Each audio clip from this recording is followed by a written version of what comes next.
I'm trying to think of where that place was. I think that's Ashmore also. I think that's Ashmore Estates too. But we always, a lot of times we'll depending on our time frame and how many people we've got with us, we might roll out, 5 or 6 cameras or shadow cams, and then because it takes a little bit to get them set up in just the right spot and right angle. And usually I'm the kind of one who goes up there and is like, all right, I think this would be the best spot. I'll kind of set up. Let me ask you this. Have you ever, while you guys were setting up, somebody setting up, maybe they're alone down a hall at Waverly or wherever, and they start getting a little bit of action. You ever have that before you ever get set up? Now, to my knowledge, I don't remember anything. Of course, it's kind of noisy at that point in time too. So, because if you got a recorder on, so you got, it's kind of hard to really listen to those, because if you got somebody setting up cameras or whatever on a bottom floor somewhere, you don't know what they're doing, what's going on around them. So anything that you pick up in that time, you don't have any real validation, right? That it's them. So we're really, really hard on the debunking process, right? If there's any chance it's something else, then it gets thrown out. I got to ask you, what's your take on orbs? Give me your take on that.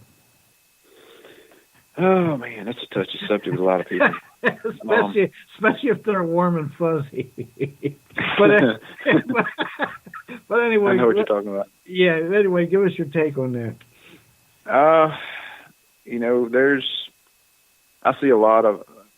We get a lot of pictures sent to us, and we get a lot of audio stuff sent sometimes, and we get video and hey, look at this, tell me what you think. And the orb thing, most of it, what people are claiming to be, spirit orbs or whatever, is, a lot of it, whether they want to admit it or not, is dust, it's water droplets, it's humidity bugs from something else. Yeah, dust, it's just so much. Yeah, lens flares. I've seen it. Listen, that stuff can duplicate.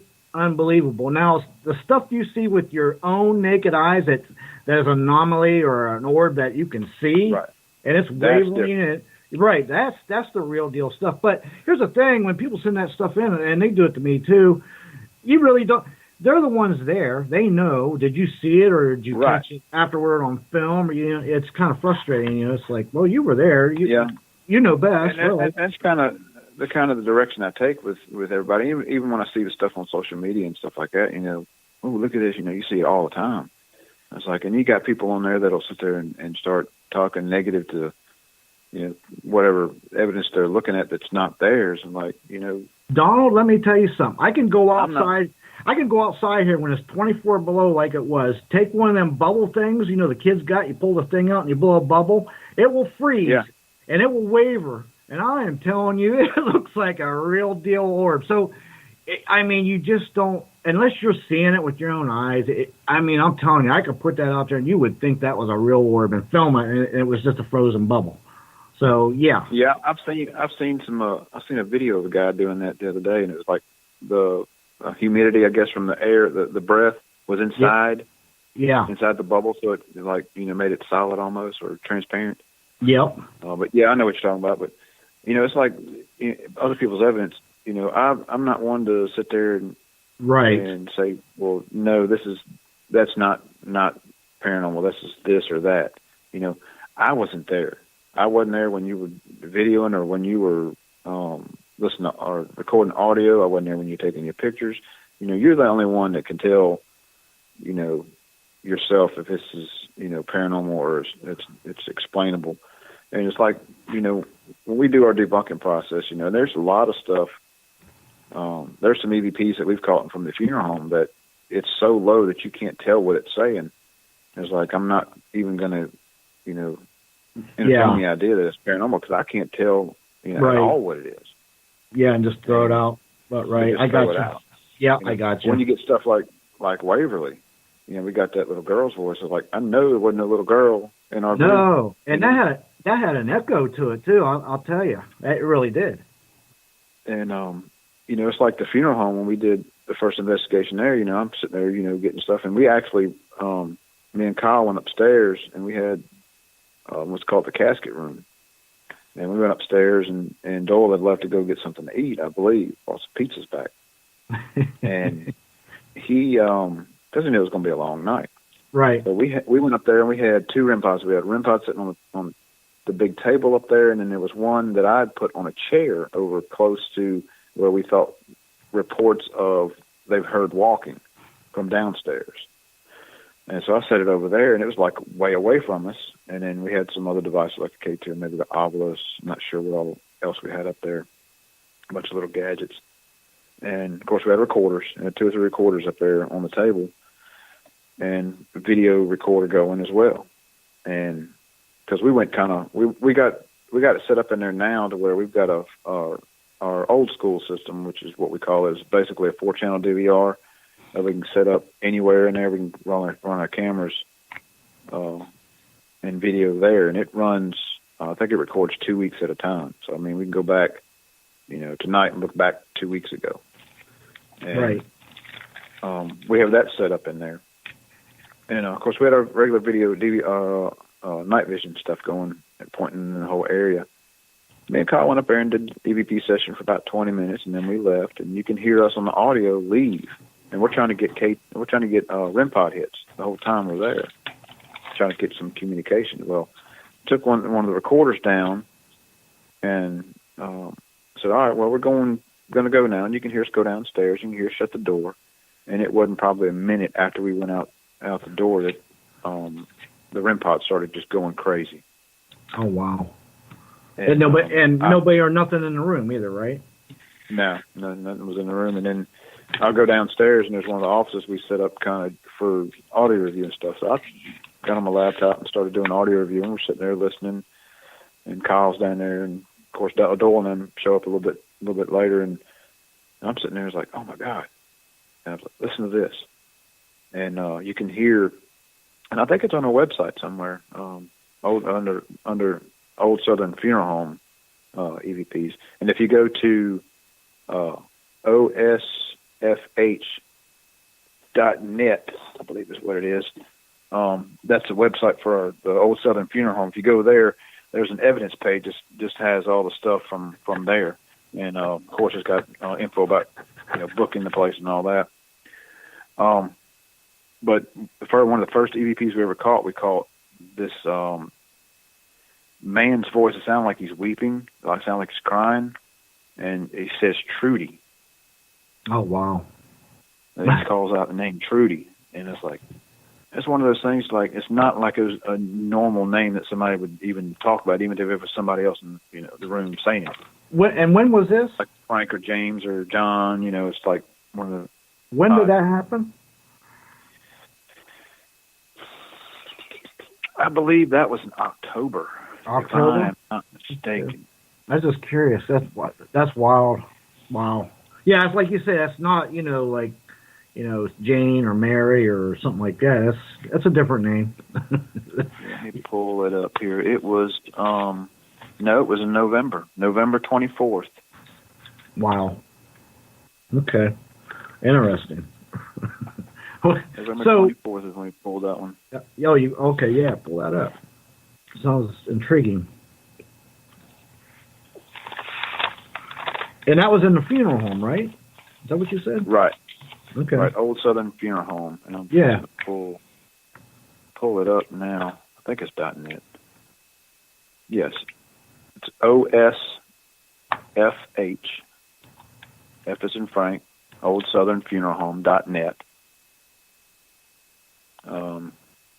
Like I said, there's a place on this site here. Yeah. Evidence captured.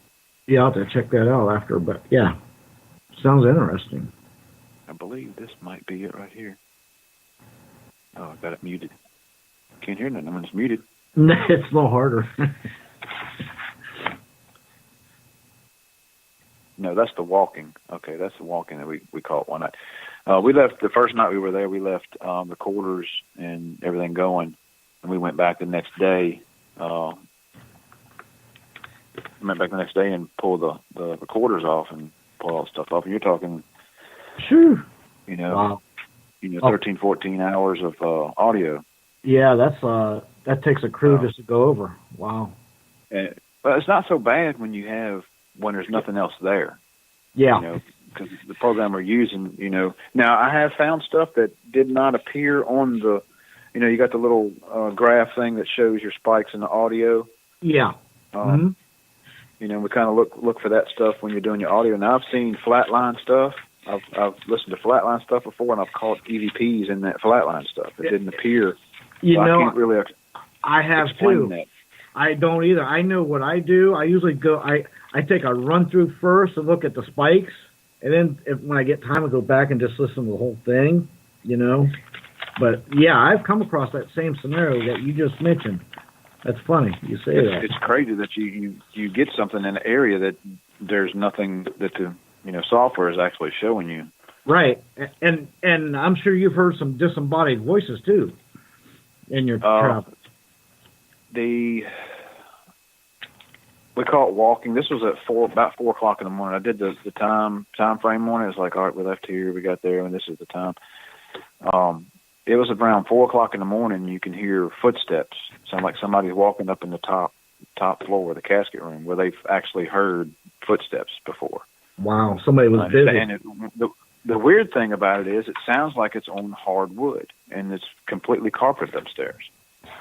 I wonder if that's a residual or something. That's what I was thinking. I was thinking Right. It's residual. Yeah, sounds like it. But yeah, because I'm sure they didn't have carpet up there forever. It was probably wood floor back, years ago. Yeah, this is the Trudy voice that we called up there. Okay.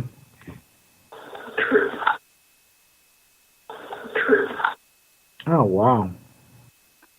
Yeah, it's there. So let me ask you this: could you look at the history or any information to validate that there was a Trudy that lived there, or a Trudy that had passed away or came through there, or anything related to that? Well, I mean, you have so many. I mean, you're talking about a funeral home that's been open since, we think, the 1930s.